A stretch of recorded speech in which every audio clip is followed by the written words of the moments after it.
Tim Kaine, Hillary Clinton's VP pick, spoke on the third night of the Democratic National Convention, and some were hoping that he would outline the ways that he stands out as a progressive VP pick. Well, unfortunately, that didn't happen during his speech, but there is more and more information coming out about his voting record. Now, some are concerned that he's not progressive enough on issues like TPP. However, if you look at his voting record in the Senate, it turns out that he's actually very liberal. And one area where he's very liberal in his Senate record specifically is the reproductive rights of women. So Fortune did a really good write-up about this, and they gave all the different examples of how he believes in reproductive rights and he wants to protect them. In fact, even though he is a Catholic, he does not want to impose his religious morals on anyone else. So I'll give you some examples. According to Fortune, a Catholic, he has described himself as personally opposed to abortion and has even called himself pro-life. In 2005, during his first campaign for governor of Virginia, he said he supported appropriate and reasonable checks on the right to abortion and promised to uphold the state's existing restrictions on the procedure, such as a 24-hour waiting period, a parental notification requirement, and restrictions on government funding. So when he was governor, he was much more conservative on his stances. And even though right now he's voting in favor of reproductive rights, I should note that he's clear about the fact that he's Catholic and he's still personally against abortion. But his voting has changed considerably. So he has voted against a bill that would prohibit abortion after 20 weeks, in favor of providing additional resources to survivors of human trafficking, and for a bill mandating that employers offer all types of birth control. He co-sponsored the Paycheck Fairness Act, so this is obviously moving past reproductive rights, which puts the burden on employees to explain why someone is paid less and allows workers to sue for wage discrimination damages, as well as reauthorization of the Violence Against Women Act, which provides protection for victims of sexual violence and domestic abuse. Okay, I'm split on this. Let me explain why. First of all, if you are personally against abortion, but you think that women should be able to choose, you're not pro-life, you're pro-choice. So that's what the pro-choice position is. If you don't want to have an abortion, don't have one. Great. Yeah. It's your choice. That's the definition, right? Pro-choice doesn't mean everybody must have an abortion. That's not what it means. Or that we want you to. No, we want you to do whatever you want to do. It's called liberty. Yeah. I think women should have abortions whether they need them or not. Even if you're not pregnant, That's we need right. you to have one. Right. So his position is pro-choice then. And so, okay, secondly, yeah, he's flip-flopping on it, but I've flip-flopped on issues. And I know that, and for example, the death penalty, we were killing too many innocent people. I've gone over that many times. Now, his one seems a little bit more a matter of politics and convenience. But now, let's go to the other side as to why I'm split on it. He's at the right place now, so what do I care? Right? Yeah. Great, fantastic. All of his positions are correct. Let's move on. And it's not Okay. just a statement, it's a series of votes. Like he's actually It acted is. based That's Yes, right. That's yes. right. Yeah. So, for instance, Planned Parenthood and NARAL have both given him a 100% rating on his votes in Senate regarding reproductive rights. He has voted the right way every single time. And I want to be clear about something. And this is not an excuse, right? But keep in mind, he was the governor of Virginia in the early 2000s. And that was when Virginia was much more conservative than it is now. And so, look, I think that you should always be pro-choice no matter what. But when you are elected by your constituents, you're elected to represent them. And if the majority of them are conservative, what are you going to do? Are you going to vote against them or Yes. go against If them? you think that's Look, right. I personally would, but most politicians don't. They want to represent their constituents. know, but- And even then, he didn't do anything crazy like Mike Pence has, where he signed legislation that would severely restrict abortion in the state. Yeah. No, I understand all that. But it paints the picture of Tim Kaine as a man of political expediency. So, for example, he was for the TPP, and in order to join Hillary Clinton's ticket, he's now against the TPP, if you believe that. And I Okay, don't so believe I it. looked in that as so well. now, Virginia used to be more conservative, more of a red state. He was pro-life. Now it's more of a blue state. He's pro-choice. Okay, I like the positions he arrived at, but politicians will be politicians. I'm just trying to keep it real. But you come to my side, I'll take it. But you're So- saying that because of his record that you're not sure he believes it and he might flip the other way. if it is politically expedient. Yes, that's what I'm concerned about. Okay.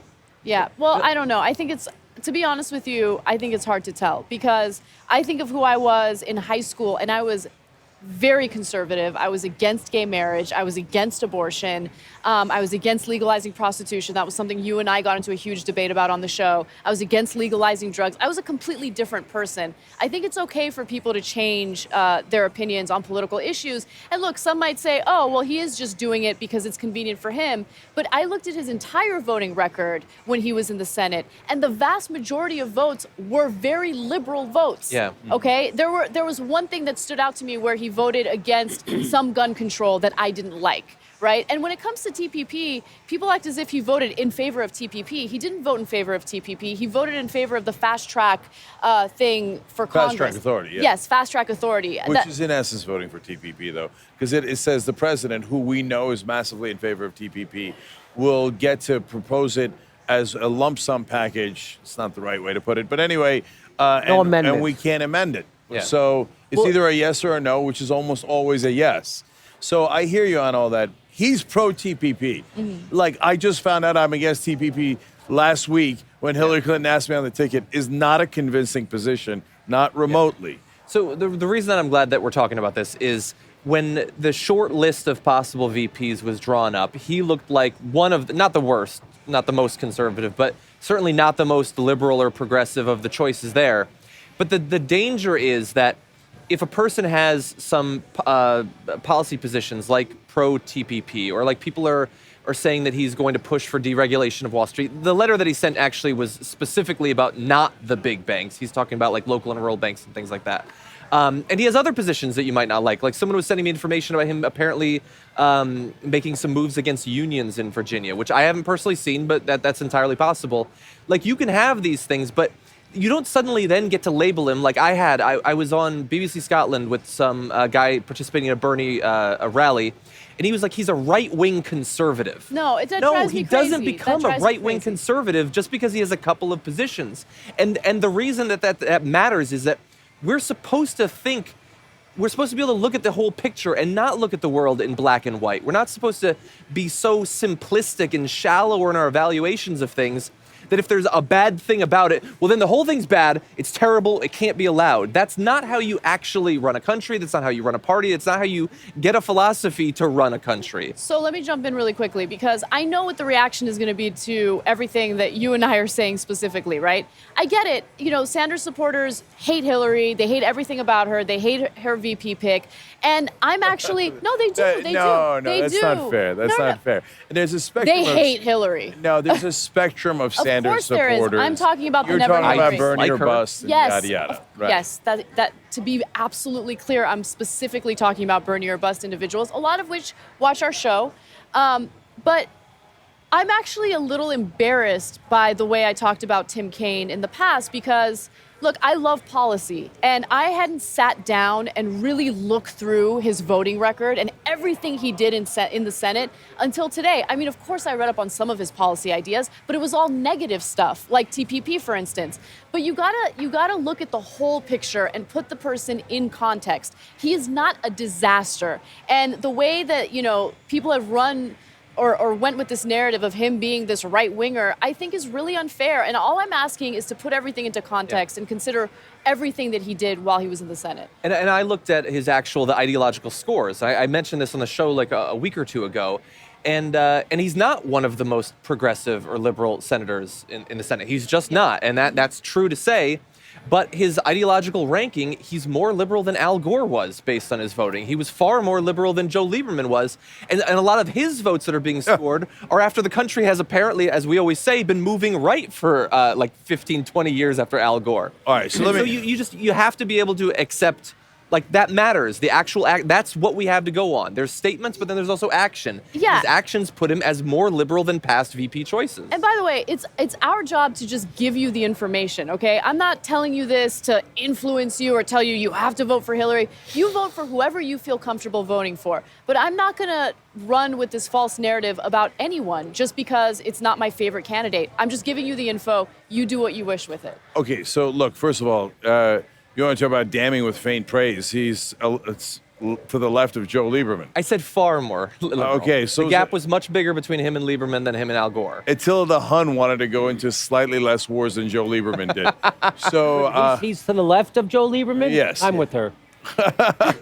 So now on Al Gore has moved way to the left, which people would hold against him, but I think is fantastic since he was in Congress. Well, it's hard to So- say. He never speaks anymore. No, but he does. Actually, during the Bush administration, Yes, the during reason the Bush why I really like Gore is because he was one of the few brave voices who Against were the willing to speak against the war and violations of our civil liberties. You Yes. go back and watch those great speeches when it was a very unpopular thing to do, and the media mocked him for it, et cetera. So it's not the same Al Gore as that was in Congress. But look, the bottom line on Tim Kaine is this.